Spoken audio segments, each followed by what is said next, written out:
Arizona Territory, August 1878. The sun was already punishing the land before it had even cleared the mountains. Maren Voss pressed her back against the hot sandstone and cradled her baby closer, shielding her from the sun with the edge of her shawl. Her lips were cracked, her arms ached. And the man who had promised to bring her west, the father of her child, had ridden off with both horses at dawn and never returned. That had been 2 days ago. She had stopped crying yesterday. No more tears left for a man who left her and their daughter to die under a sky so wide it made her feel small enough to disappear. The baby whimpered again. Maren tilted her water flask empty and whispered, "It is going to be all right, Violet. I will not let anything happen to you." She had said the same thing the night before, and the night before that, when the wind howled through the canyons and coyotes cried far off in the dark. But today her voice shook. Hoofbeats came like a trickle, at first soft and slow, then louder. Maren squinted toward the heat-shimmering horizon. A figure moved across the open stretch of desert, steady and sure, framed by the light like something out of a story. Her first thought was fear. What if it was him, come back to finish what he started? But as the rider drew near, she saw the man's hat pulled low, the worn trail coat, the dust covering his boots and horse both. He looked like he had seen miles and worse. He pulled up 10 feet away.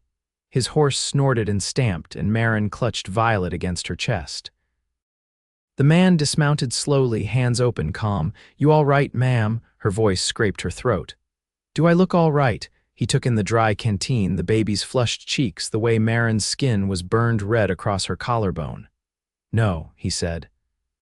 "You look like you need help." She blinked hard, heart pounding. "He left us, said he was going for water. That was 2 mornings ago." The man nodded once, like that explained everything and nothing. "My name's Gideon Callaway," he said. "I am going to get you both home." Maren stared at him. "You do not know me." "I know enough."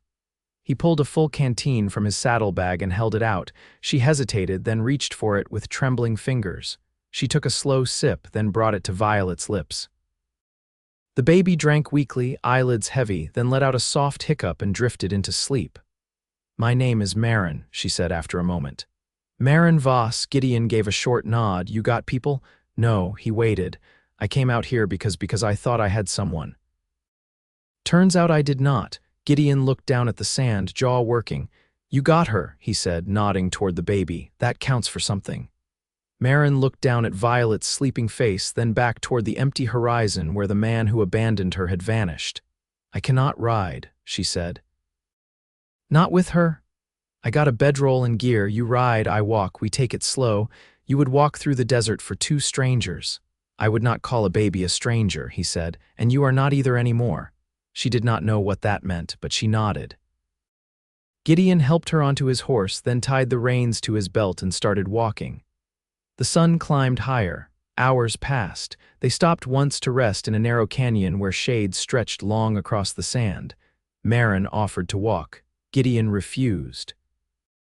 "You got more to carry than I do," he said, glancing at Violet, who was sleeping again, cheek pressed to Maren's chest. By nightfall, they reached a stream that still carried water.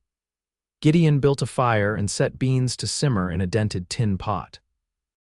Maren sat across from him, legs tucked beneath her, watching his hands move with quiet purpose. "You are not just some rider passing through," she said. He looked up. "You came from somewhere, heading somewhere." "I was heading to Bisbee." "Got a brother there, runs cattle. You still going?" "I will get you both safe first." She swallowed hard. "Why?" He did not answer right away. He stirred the pot, then said, "Because I know what it is to be left." Maren looked at him, really looked, and saw the truth of it in his face. The tired eyes. The quiet way he carried himself, like someone who had learned to expect nothing and offer kindness anyway. After dinner, she laid Violet down on the bedroll and tucked her shawl over her. The baby slept soundly, now that her belly was full and the air was cool. Maren sat beside the fire, arms around her knees. Gideon added a bit more wood to the flames and sat across from her.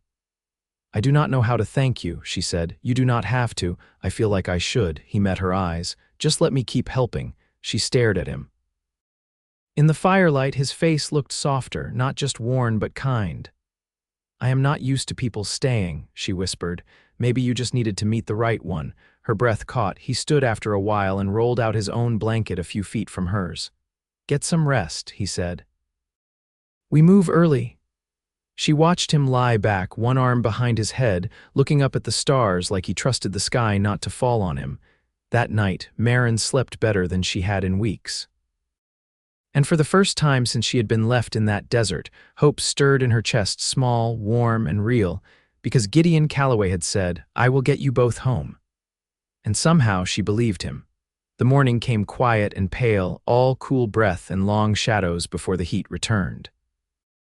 Maren stirred first, shifting carefully so Violet wouldn't wake. The baby was tucked against her side, cheeks still touched with sleep. Maren's back ached from the hard ground, but she didn't move yet. The fire had burned down to little more than ash and a few glowing coals.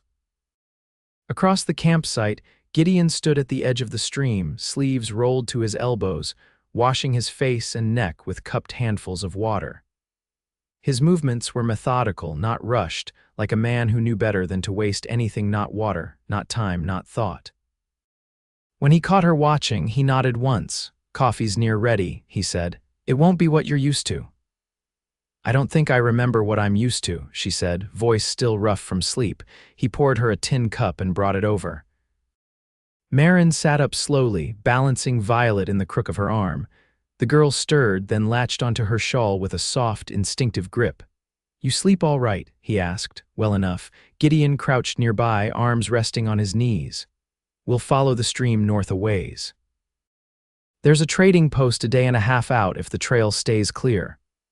"What if it doesn't? Then we find another way." She sipped the coffee. It was strong and bitter, but it warmed her and she didn't complain. "Where were you before Bisbee?" she asked. "Camped near Tubac for a stretch. Took a few months working with a surveying crew, land markers for the railroad. Before that, I was up near Prescott." "You move around a lot." "I do." "Running from something?" "Looking for something," he said without flinching. She glanced at him over the rim of her cup. "Did you find it?" "I might have," he said, still waiting to be sure. A breeze stirred the leaves overhead. Maren looked down at Violet, who had begun to wake, eyes blinking against the new light. She was quiet, but her small mouth searched and Maren shifted to feed her. Gideon turned away, giving her privacy without stepping too far. He busied himself with packing the bedrolls and tying gear to the saddle. When Maren stood, Violet wrapped snug in the shawl across her chest. Gideon helped her mount again. She was steadier this time, more sure of her balance. He led the horse without asking if she was ready. They followed the stream as it twisted through a low cut in the hills. The air stayed cooler near the water, and cottonwoods lined the banks, their leaves whispering overhead. Birds flitted between branches, darting in and out of the filtered light. After an hour, Maren broke the silence. "You ever been married?" Gideon didn't hesitate. "No, why not?" He adjusted his grip on the reins. "Didn't meet the right woman, or maybe I did, but not at the right time." Maren watched his back as he walked. "You're not like the men I knew back east. Good or bad, different." He glanced over his shoulder. I was engaged once, a long time ago. He died before we made it to the altar." "I'm sorry," she nodded. "I was 19, didn't think I'd survive it. Then I did. Then I met the next one. Thought he'd saved me." Gideon didn't press. He didn't need to. She kept going. "He said he had land here, that we'd build something together. I followed him like a fool. Didn't ask enough questions. You didn't deserve what happened. I know that now." The sun climbed higher and the stream narrowed. By midday, they stopped beneath a cottonwood to rest. Gideon handed her a strip of dried meat and sat a little ways off, carving a bit of wood with his pocket knife. Maren watched the careful turn of the blade. "What are you making?" "Don't know yet." "You just start cutting?" "Sometimes it tells me as I go." She smiled faintly. "That's not how I was taught to do things." "No. Everything back home was planned. Dresses for Sunday, supper at 6, manners like armor. There wasn't space to just see what something became. Maybe that's why you came west." She looked down at Violet, who was cooing now, more alert than she'd been in days. "Maybe," Maren said softly. "Or maybe I was just running blind and ended up lucky." Gideon didn't answer, but his eyes lingered on her, and something softened there, not pity, Not rescue, just quiet recognition. They traveled until the sun began to dip again. The land grew rockier, and the stream finally bent away from their path. They made dry camp that night on a rise overlooking a wide stretch of dusty plain, with low brush and the faintest trail of wagon ruts stretching westward. Gideon made a small fire and warmed a bit of cornmeal mash. Maren fed Violet, then rocked her slowly until her breathing evened out. She laid the baby down, then pulled the shawl higher against the wind that had begun to rise. Gideon handed her a plate. She took it, fingers brushing his. "You always this steady?" she asked. He looked at her, then out toward the horizon. "I wasn't always, had to learn." From who? Mostly from getting it wrong. She set the plate aside, appetite lost to the weight in her chest. "I don't know how to trust what's next," she said. "I want to. But I don't know how." "You don't have to know yet," he said. "Just don't turn away from it when it comes." She met his gaze, the firelight catching the lines around his mouth, the faint scar near his temple. "I won't," she said. "Not this time." He nodded once, slow. They sat in silence after that, but it wasn't empty. It held something unspoken between them, steady as the stars overhead. When she lay down beside Violet that night, Maren didn't feel forgotten anymore. She felt seen. And maybe, slowly, she was beginning to see him too. By the time they reached the trading post, the wind had turned sharp with grit, kicking up dust that stung the skin and painted the horizon in a dull haze.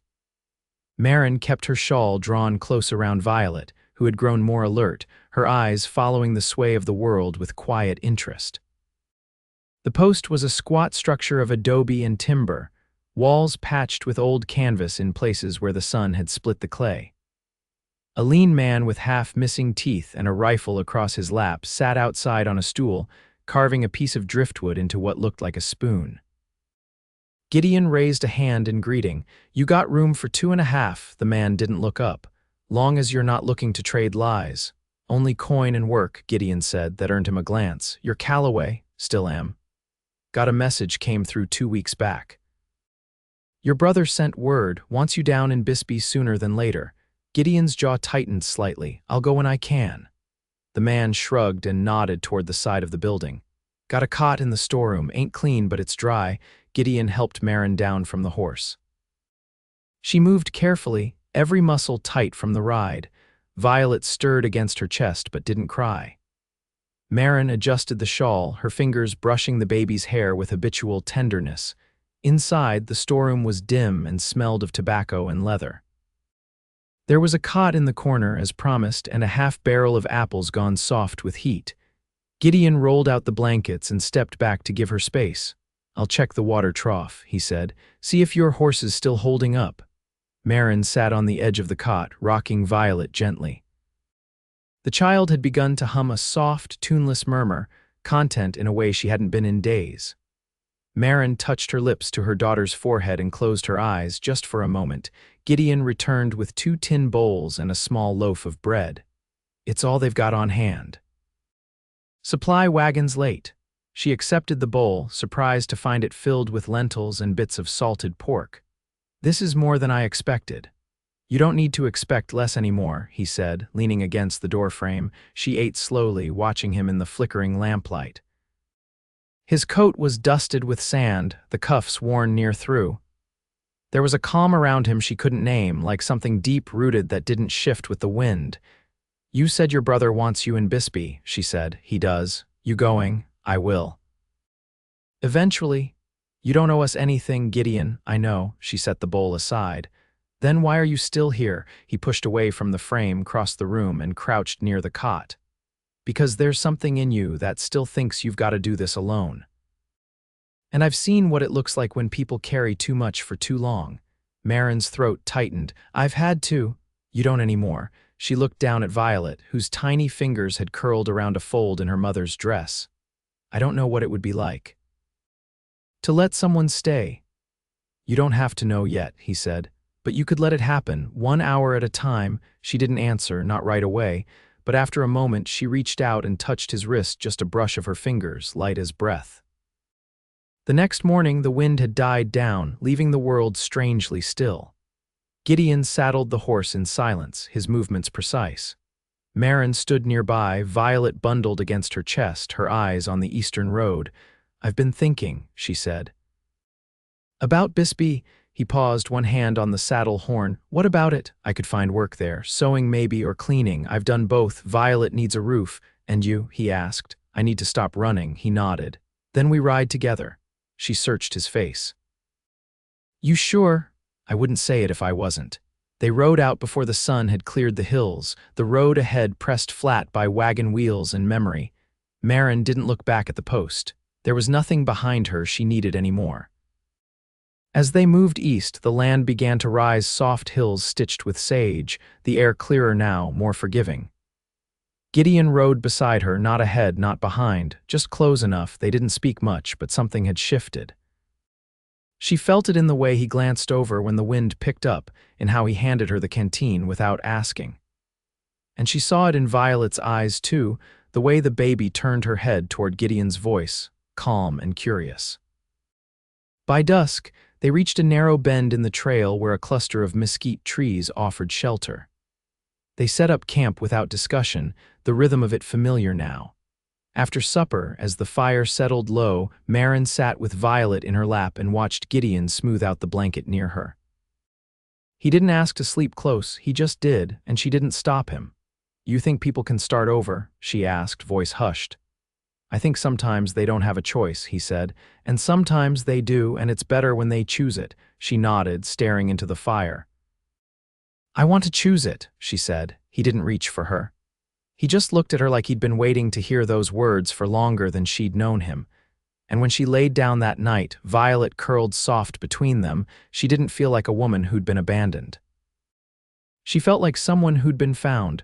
The trail narrowed into dry switchbacks as they climbed into the Mule Mountains, jagged and rust-colored beneath the late summer sky.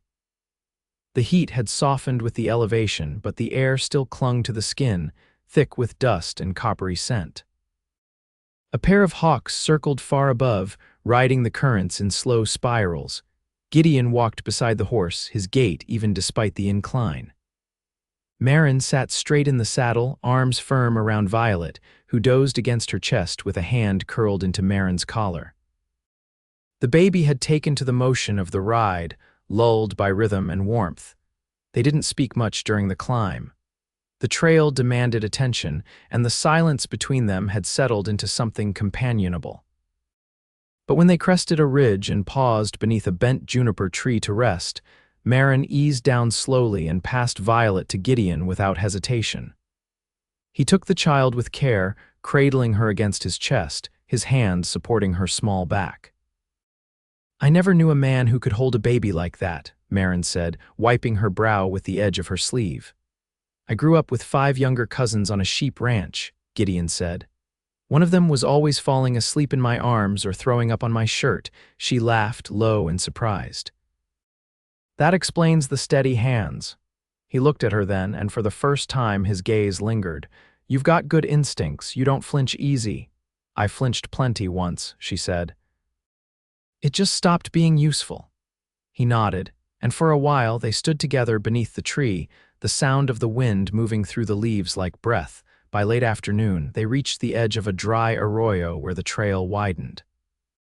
Down below, the first faint signs of Bisbee appeared, smoke from cook fires, a scattering of rooftops, and the angled shadows of buildings tucked into the slope. Maren stared at it for a long time without speaking. "That's it," Gideon said. "Town's bigger than it looks from here. Livery, dry goods, even a schoolhouse." "I didn't think we'd make it this far," she said quietly. "You did," he said. "Or you wouldn't have kept going." She turned away from the view. "What about your brother?" "He'll be at the stockyard," Gideon said. "Keeps a bunkhouse for his riders." "He's gruff, but he won't turn away blood." She hesitated. "You plan on staying with him for a while?" Maren shifted Violet in her arms, the baby now fully awake, eyes wide beneath the shawl. "I don't want to be a burden, Gideon." "You're not," he said. "But I've got a question for you." She met his eyes. "There's a widow in town who takes in boarders. She's got a back room and a fence tall enough to keep coyotes out. I was thinking maybe you and Violet might want a place to start." Maren's hands tightened slightly around the baby. "And you?" "I'd be close." Work the cattle, come by in the evenings if you'll have me. Bring flour, maybe a book if you want one. A book, you said you used to sew. I figured you might like stories too. She studied him, the slope of his jaw, the way he stood with his weight balanced like he wasn't afraid of her answer. I don't need saving, Gideon, I know. But I think I'd like the company. A slow smile came to his face, the kind that didn't ask for anything. Then it settled. They made their way down the last stretch of trail together, the horse stepping carefully along the uneven stone. Bisbee opened up around them, a town built out of raw necessity. Tin roofs, red brick, and wood bleached pale by the sun. People moved through the dusty streets with purpose, but heads turned as the pair passed a woman with a baby, a man at her side. Their dust-streaked clothes and travel-worn faces marking them as outsiders who had come through something hard. At the livery, Gideon handed off the horse with a quiet word to the stable boy. Maren didn't speak as they crossed the street to the boarding house, but her hand brushed his as they stepped onto the porch, just a brief touch enough to steady herself. The widow answered the door with a kerchief tied around her hair and a wary look. Gideon introduced them, and after a brief exchange, the door opened wider. That night, after Violet was tucked into a borrowed cradle and the oil lamp turned low, Maren stepped out onto the porch alone. The air was cooler now, the scent of mesquite drifting in from somewhere nearby. Gideon stood at the edge of the gate, arms folded, looking out toward the dark hills. She settled, he asked. She's sleeping, he nodded. You need anything else? She stepped down, closing the distance between them. Just to know you'll be here tomorrow. His eyes met hers. I will. She reached for his hand then, fingers threading through his.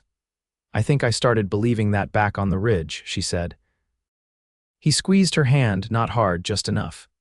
Then we're both where we need to be. The porch light flickered behind them and the town lay quiet ahead. Maren leaned against him and he didn't move away, and for the first time in too long she felt not just safe, but chosen. The smell of bread baking drifted through the boarding house before sunup. Maren stood in the narrow kitchen, sleeves rolled, her hands dusted with flour. She worked quietly, shaping the dough with steady fingers. Violet was in a basket by the hearth, chewing the corner of a linen scrap, content. Outside, the day was just beginning. Wagons creaked past on the road and a rooster called somewhere down the slope. At the back table, the widow Mrs. Callaway peeled apples with a short bladed knife, her eyes flicking toward Maren now and then, but saying little. They'd come to a quiet rhythm, the kind that didn't need chatter to make room. I can stay on another week, Maren said, not looking up from the dough. If you'll let me keep baking and minding Violet between chores. Mrs. Callaway nodded without pausing the knife. You work clean. That counts. The door creaked open. Gideon stepped in, brushing dust from his hat. He smelled faintly of livestock and smoke, and his shirt was damp at the collar. He glanced at Violet first, then toward Maren, and something in his shoulders eased. I brought what you asked for, he said, holding out a wrapped bundle. From the mill store. Maren took it and unwrapped the cloth darning thread in muted colors and 2 skeins of coarse wool. Her breath caught. This is too much. You'll need it when the cold comes, he said. I figured you ought to have more than one shawl. Maren touched the wool, then looked up at him. You think about things most men wouldn't notice. He scratched the back of his neck. I notice what matters. Mrs. Callaway stood, gathering the apple peels into her apron. I'll check the hens, she muttered, and stepped out the back without waiting for reply. Maren folded the cloth over the wool, setting it aside. You finish your fencing job, Gideon nodded. Got another 2 days on it. Then I'll be helping at the yard again. She leaned against the counter, watching him. You think Violet and I could come out sometime, see where you work? I'd like that, he said. She hesitated. I've been thinking, Gideon, about staying longer, about staying here. His brow lifted slightly. I could take in sewing, she said. Maybe help teach letters to the younger children once Violet's older. She watches faces like she's already listening to stories. I could build something proper, he said, not just a bunkhouse bed. A place with walls we choose. Her breath caught again, but this time there was no fear in it. Do you mean it? I don't say things I don't mean. She stepped toward him, close enough that the flour on her apron brushed his coat. Then you should know something. He waited. "I don't want to be safe and grateful, I want to be wanted, not for what I can survive, but for who I am." He didn't flinch. "You are the strongest woman I've ever met, and not just because you came through the desert." "I don't know how to be soft anymore," she said. "You don't have to be," he said. "You just have to be real." She reached for his hand then, not tentative this time, but sure. He took it, his fingers closing around hers like they'd been meant to fit. That night they sat together on the porch, Violet asleep between them in her basket. The hills were dark, the stars wide across the sky.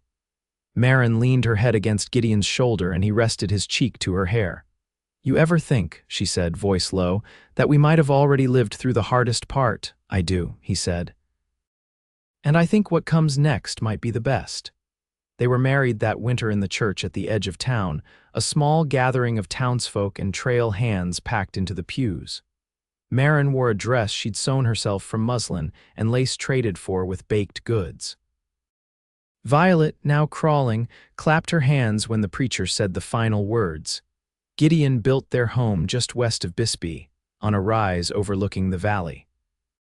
It was modest but sound a kitchen with wide windows, a front porch with room for a rocking chair and a cradle, and 2 rooms that filled with light come morning. Maren taught children to read at the schoolhouse twice a week and took in mending from ranches nearby. She never turned down a neighbor in need, but she also never bent herself thin for anyone who didn't earn it.